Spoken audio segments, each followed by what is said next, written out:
Hi. Hola. Hi, here's Mr. Joseph. This is Michael Bradley. Hey, I'm Memphis. Hey. Hola. Hello. I'm here with soccer.com. Soccer.com. Soccer.com. And I'm talking with my friends soccer.com. See you soon. Hey guys, Josh from SoccerReviewsForYou.com, bringing you my review plus on-feet video of the Nike Mercurial Superfly 5 in the latest Elite Pack colorway. Now included with the shoes inside the box is a string bag, which you can see is gray in color with your Volt Yellow Mercurial branding there on the front, black strings, and then along with the bag, you of course get the shoes themselves, which I have right here. Now in today's video, we are of course going to take a closer look at this particular colorway. We're going to talk tech specs, performance, take a look at the weight of the shoe, as well as how they fit and feel on feet. So if you're interested in learning more about the Elite Pack Superfly 5, stick around and watch the entire video. If you're interested in a pair of these for yourself, you can check out the review page on my website, which you can access by either clicking the little pop-up on screen or the very first link down below in the description of this video. And on that page, you will find Buy It Now links with exclusive SR4U coupon codes where you'll be able to pick these guys up below their normal $300 retail price. So again, if you're interested in the pair, first link down below or click the little eye on screen. And with that being said, let's get right into the review. To start things off, let's take a closer look at the colorway. Now this of course is part of the Elite Pack, so you see the combination of pure platinum, wolf gray, and that kind of ghost green Volt Yellow color, which I think is a really nice color combo that looks particularly good on the Superfly 5. This is, in my opinion, the best looking one that they've put out so far, but that's just my opinion. Leave yours down below in the comment section. Now keep in mind that the Elite Pack is called the Elite Pack because only 11 of Nike's elite contracted athletes are going to be wearing this particular colorway of the shoe. It does not mean that this is an elite variation of the Superfly 5. There's nothing different in comparison to all the other colorways aside from the actual color. So just keep that in mind because I know the elite name might confuse a few people. So the official list of colors on this particular shoe are as follows: pure platinum, black, ghost green, and hyper turquoise. That's what it says on the box. No mention of wolf gray, which is this darker gray you see towards the back half of the shoe, but it is there as you can very clearly see. And it's a really, really nice shoe. You can see the Flyknit upper does have the clear Nike skin covering to it, so you get to see all of the interchanging colors, which just looks really good. You kind of have a lighter gray, a darker gray here, that ghost green color that looks more like a kind of faded Volt Yellow in the laces as well as the outline of the Nike swoosh, but in the actual upper itself, it does look a little bit more fluorescent, kind of like a similar Volt Yellow color. But still very, very nice. I love the combination of the darker gray and the lighter gray here. As you get towards the heel, you have a little bit of an accent here in the actual collar itself. A little bit of detail going down the back as well. And then the sole plate, as you can see, has that kind of ghost green color with translucent yellow studs, which I think looks very cool as well. So overall, big fan of this particular colorway, but let me know what you guys think down below in the comment section. Do you like how these look? Why or why not? And with that being said, let's move on to the tech specs so we can learn a little bit more about the overall performance. As far as performance is concerned, the Superfly 5 is truly cutting edge in terms of what it has to offer. A lot of people throw around the word innovative and revolutionary,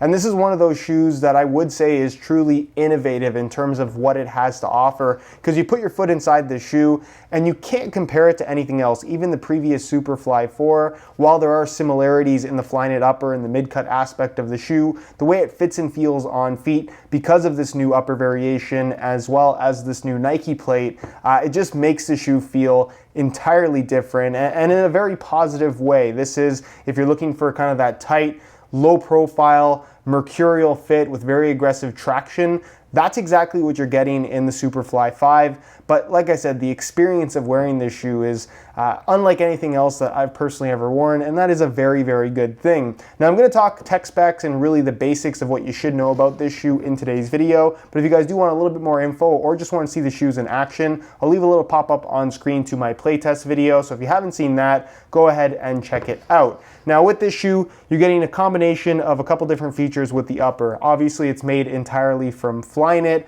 It has the mid-cut dynamic fit collar, which is elasticated. That continues across the top of the foot. Because of this knitted construction, the upper is entirely one piece. And then within the actual Flyknit construction, they've added quite a bit of texturing, which they call their speed rib texture. So you have a variance in thickness between 2.5 millimeters and 1 millimeter, where the colored parts are a little bit raised, and then the gray parts are a little bit lower. So you get this kind of ribbed effect when you run your fingers across the surface of the upper. Is it that noticeable on the ball? Not really. In comparison to the Superfly 4, it does have a little bit more thickness to it. If you guys actually do want a comparison between the Superfly 5 and the Superfly 4, again, I'll leave a little pop-up on screen. You can go ahead and check out that video. But nonetheless, it provides a thin touch on the ball, but it does have a slightly padded sensation to it just due to the actual knitted material itself, which just has a softer kind of sock-like, I guess, quality to it.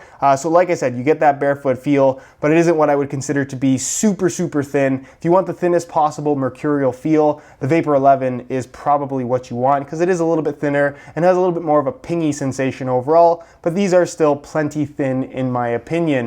You have a Nike skin covering for the entire upper, or at least the parts of the upper that aren't the top of the foot, as well as the collar, just to kind of protect the upper and prevent it from being overly slippery on the ball. You can see they have an extra layer of that Nike skin material going through the forefoot and toe box area. You can see the very, very faint line. That's there just for kind of durability reasons to enhance the structure between the sole plate and the upper itself, prevent it from separating. And durability seems to be pretty good with these. They're holding up quite well based on them coming out a couple of months ago. I haven't heard too many people complaining about issues with sole separation, so that is definitely a positive thing as well. And then also as a feature on the upper, you do have ACC all conditions control, acting as your wet control element that, again, is more of a marketing thing as opposed to a tangible performance element on this particular shoe, in my opinion.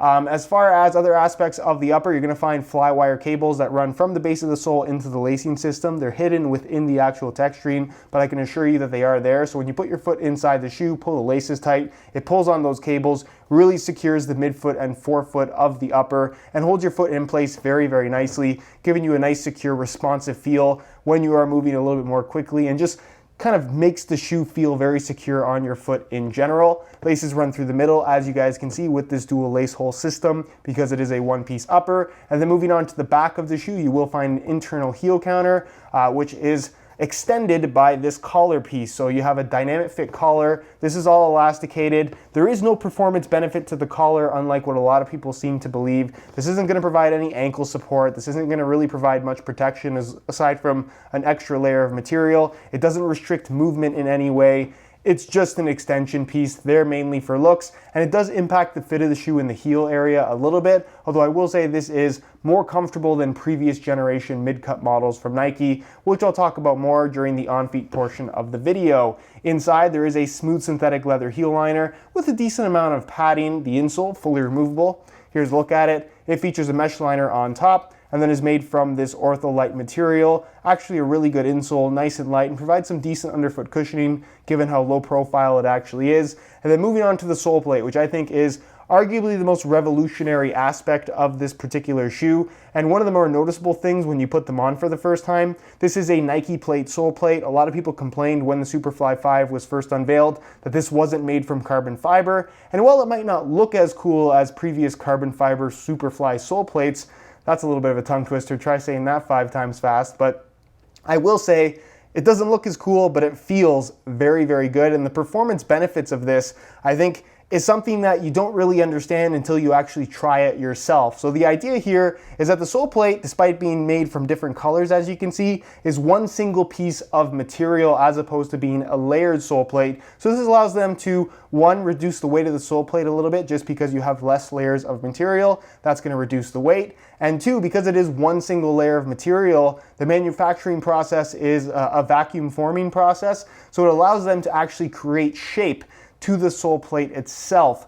which means that it's not completely flat. It has a little bit of kind of a foot shape to it. You sit inside the sole plate as opposed to directly on top of a flat surface. So if you can imagine my hand being the foot and this table being a regular sole plate, it's completely flat. So it does have that potential to slide from side to side or forward and backwards depending on how well the shoe actually fits you. And when you're under more intense movements, you're going to have some kind of slippage, however minimal, inside of pretty much any shoe with a flat sole plate. With this one, because it is slightly anatomically shaped like the bottom of a foot, you sit directly inside of the sole plate ever so slightly. So if you can imagine my hand sinking into this table a little bit, which I can't actually show you in real time, but it wouldn't allow my hand to slide from side to side when force is applied. And that's kind of the same idea and same sensation that you get when wearing this shoe. Your foot is locked in place, not only laterally from the actual upper itself, but also in terms of your foot not being able to move on the base of the sole, which I think is a very cool thing. You do get this same sole plate and same feature on the Vapor 11 as well. So again, if you want something that's a little bit more traditional Mercurial with the Teijin synthetic upper, maybe the Vapor 11 is worth a look. You still get this feature, but if you want the Flyknit upper, the mid-cut aspect, and the sole plate, Superfly 5 is definitely what you're looking for. The sole plate itself does have decent flexibility to it as well, so that's definitely a good thing. And as far as the stud pattern is concerned, this is the firm ground variation, which features bladed studs. As you can see, they're all the same shape, all the same length. They're this kind of chevron or arrow-shaped stud, but they're just positioned at different angles at certain points of the foot. And as you would expect from the Mercurial line on firm natural grass, the traction is tremendous. You get tons and tons of bite in any direction. It's super, super aggressive. And again, if you're just looking for the most aggressive traction you can get from pretty much any shoe on the market right now, what the current Mercurial generation has on offer, like I said, is one of the best, if not the best stud pattern on the market. Again, just in terms of aggressive overall traction when pushing off in any direction. So that's pretty much it in terms of what you get here with the Superfly 5. Very, very impressive shoe. And basically, if what I described to you sounds good, this is definitely one of those shoes that should be on your radar. In terms of weight, the Superfly 5 is nice and light, both in hand as well as on feet. So for the sake of this video, I'm going to weigh them for you today in real time using this scale. Keep in mind, this is a brand new pair in a size 9 US. We're going to throw them on the scale, and you can see that they weigh in at 6.7 ounces, the equivalent of 190 grams. So in the 6 ounce range, just under 200 grams, ever so slightly lighter than the Superfly 4, just for the sake of comparison, because I know that's kind of the main shoe people will compare this to, just based on previous experience. But nonetheless, it's a very lightweight shoe. They do not feel heavy on your feet at all. And because of how they fit and how secure they are on your foot, they really do kind of have that weightless sensation to a certain extent. So if you're looking for that lightweight feel, you'll definitely get it from the Superfly 5. All right, so here is a look at the Elite Pack Superfly 5s on feet. On my left foot, I have the stock ghost green laces that come with the shoes, and on my right foot, I have a pair of steel gray reflective SR4U replacement laces. If you're interested in a pair of replacement laces for yourself, the website to go to is www.sr4ulaces.com. You can access that website by clicking the little pop-up on screen, or there will be a link to that down below in the description. So if you're interested in a pair, be sure to go ahead and check that out. Now, in terms of how these things fit and feel on feet, Superfly 5 is actually pretty comfortable out of the box. The Flyknit upper feels less stiff than what we got from the previous generation, in that it's just more Flyknit as opposed to internal structure. So it has that sock-like sensation to a certain extent. The sole plate is decently flexible, and it's more just a matter of getting used to how they fit as opposed to actually breaking anything in. In the heel area, given that this is a mid-cut model, it does have a little bit more of an open fit, and it seems to be cut a little bit lower in terms of where the actual structure is. So because of that, you don't necessarily get that same chafing on the back of your Achilles area. So it does feel a little bit more normal. Still takes some getting used to, and I would recommend kind of breaking them in a little bit more slowly. Don't wear them straight into a game or straight into a free kick session or anything like that. But as long as you take your time with them, you shouldn't have too many issues as far as the break-in process is concerned. As far as fit goes, it is a tighter fitting shoe. Definitely more trending towards narrow, but that's kind of what we've come to expect from the Mercurial line, and it's one aspect that a lot of people like about this line. It has that super tight, no extra space fit, so if you do have really wide feet, probably not the best option for you, but if you've worn Mercurials in the past, you're likely not going to have any issues with the fit of the Superfly 5. It's a very, very good fitting shoe. And as far as sizing is concerned, I'm wearing my usual size 9 US here, and the fit and the length is absolutely perfect. So if you are looking to order a pair of these for yourself, I would strongly recommend going true to size in order to achieve the best possible fit. All right, guys, that's it for my review of the Elite Pack Superfly 5 from Nike. If you guys are interested in a pair of these for yourself, be sure to check out the review page on my website. You can access that by clicking either the first link down below in the description or the little eye in the corner of the screen. And of course, on that page, you will find buy it now links with exclusive SR4U coupon codes where you'll be able to pick these guys up below their normal $300 retail price. If you have any questions at all regarding this shoe, leave them down below in the comments and I definitely will get an answer out to you. If you enjoyed today's video, found it helpful and informative, be sure to support it with a like. Subscribe if you haven't already for daily videos on all the latest and greatest soccer gear. You can can find all my social media information linked in the description as well. And other than that, guys, hope you enjoyed today's video, and as always, thanks for watching.